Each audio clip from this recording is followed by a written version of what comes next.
వేగు చుక్క తిలకమెట్టి వేదమంత పువ్వులు పెట్టి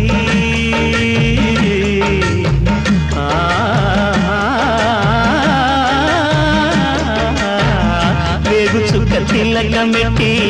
వేదమంత పువ్వులు పెట్టి పాదసేవ చేసుకునే వేడ దాటిపోయనని ప్రశ్న వేయకుంటే మంచిదే ఇద్దరికి పెద్ద కొడుకంటే ముద్దేలే తండ్రికి అందుకనే గుండె నీ గురు పీఠమైనది ఆరాధ్య దైవమని కొనియాడుతున్నది అంతకు మించిన భాగ్యమేదిరా బాబా లేలే బాబా నిద్దురలేవయ్యా ఏలే స్వామి మేలుకోవయ్యా రవితేజ కిరణమే